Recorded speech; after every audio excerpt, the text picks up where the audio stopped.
Hello friends, मैं अपना education express classes में आप सभी का स्वागत करता हूं। आज हम देखने वाले इतिहास चैप्टर जिसका नाम है यूरोप में राष्ट्रवाद। क्या नाम है बाबू? यूरोप में राष्ट्रवाद। ठीक है, देखिए पूरा चैप्टर तो हम पढ़ा नहीं सकते हैं, तो इसलिए हम सोचे कि आपको क्वेश्चन आंसर करा दें। जो एग्जाम में आपको भी वही प्रश्न चाहिए जो कि एग्जाम में बार-बार रिपीट करके प्रश्न पूछ रहे हैं। हमने सोचा कि क्यों नहीं आपको जितना भी एग्जाम में पूछा गया प्रश्न है, एग्जाम में और लगातार पूछा जा रहा है, तो हम सभी प्रश्नों को करा दें। तो हम वही प्रश्न को लेकर आए हैं। सभी प्रश्न पार्ट बाय पार्ट वीडियो करके आता रहेगा। ठीक है, उतना सारे प्रश्न हम करा नहीं पाएंगे। ठीक है, पूरा सिलेबस जो है उसको हम खत्म करा नहीं सकते। तो जितने भी सब्जेक्टिव प्रश्न पूछे जाएंगे एग्जाम में, हम सभी प्रश्नों को कराएंगे। ठीक है, तो चलिए पहला प्रश्न क्या आपका, ये राष्ट्रवाद किसे कहते हैं? प्रश्न क्या बाबू, राष्ट्रवाद किसे कहते हैं? देखिए, अपने देश के प्रति जो प्रेम रहता है उसी को हम राष्ट्रवाद कहते हैं। क्या होता है बाबू? जो अपने देश के प्रति प्रेम रहता है उसी को हम राष्ट्रवाद कहते हैं। इसका परिभाषा कैसे लिखेंगे? देखिए, इसका परिभाषा एकदम सिंपल है। ठीक है, अपने देश की प्रेम की अपने देश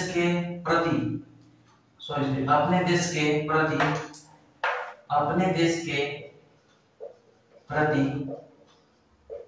प्रेम की भावना को हम राष्ट्रवाद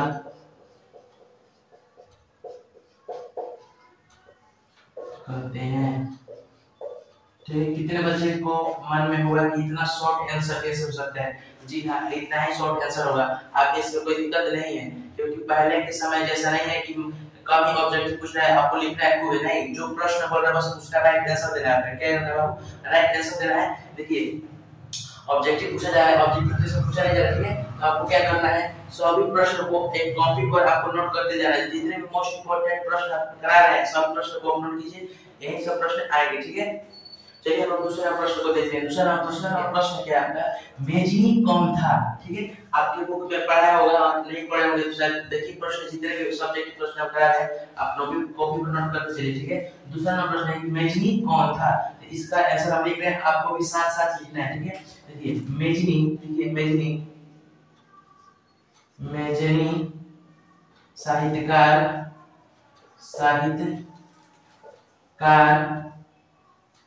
गणतांत्रिक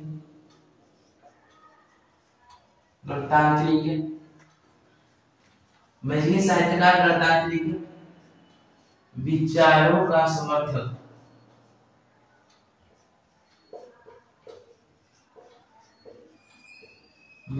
समर्थक एवं योग्य सेनापति था। क्या था बाबू? सेनापति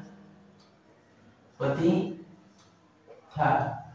ठीक है, मेजनी साहित्यकार गणतांत्रिक विचारों का समर्थक हुआ, विचारों का समर्थक योग्य क्या था बाबू? सेनापति था। ठीक है, मेजनी का संबंध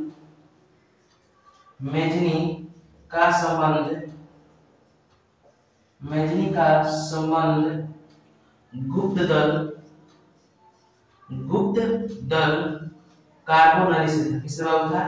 कार्बोनारी से था। पहले आप इसको नोट कीजिए। ठीक है, मेजनी एक साहित्यकार गणतांत्रिक विचारों का समर्थक और योग्य सेनापति था। मेजनी जो था वो क्या था बाबू? मेजनी का संबंध किससे था?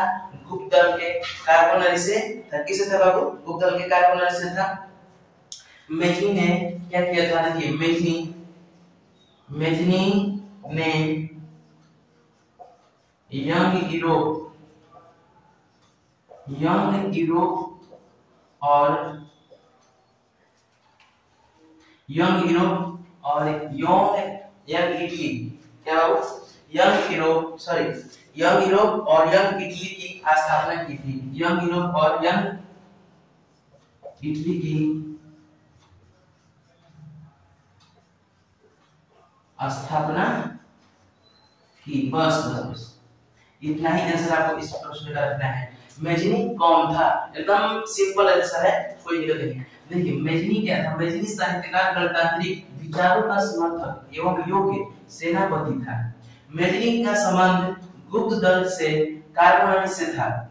मेजनी ने यंग इटली और यूरोप का स्थापना किया। ठीक है, प्रश्न को समझिए। सभी प्रश्नों को हम बार बार रहे, सभी प्रश्नों को हम छाट छाट कर लेकर आ रहे हैं, जितने भी एग्जाम में पूछे जाते हैं। ठीक है, तो आप क्या कीजिए, कॉपी पर नोट करते चलिए। ठीक है, चलिए हम तीसरा प्रश्न को देखते हैं। तीसरा प्रश्न को देखते हैं। तीसरा प्रश्न लेकर आ गए हैं। तीसरा प्रश्न क्या बाबू बोल रहा है आपका कि मेटरनिक युग क्या है? क्या बाबू, मेटरनिक युग क्या है? तो बाबू मेटरनिक युग, मेटरनिक के बारे में लिखना है। तो मेटरनिक ने 1815 से 1848 तक ऑस्ट्रिया में शासन किया। क्या किया बाबू? ऑस्ट्रिया में उसने क्या किया?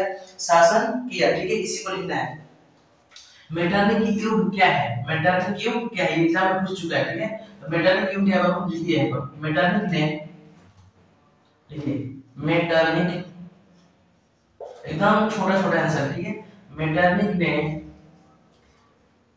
1815 से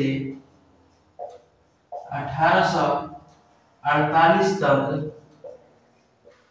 ऑस्ट्रिया, क्या बाबू, ऑस्ट्रिया में क्या किया था? उसने शासन किया। 1815 से 1848 तक ऑस्ट्रिया में शासन किया। इस काल के युग को हम क्या कहते हैं बाबू? इस काल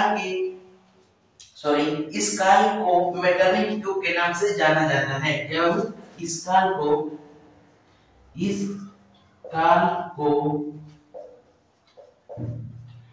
मेटरनिक युग के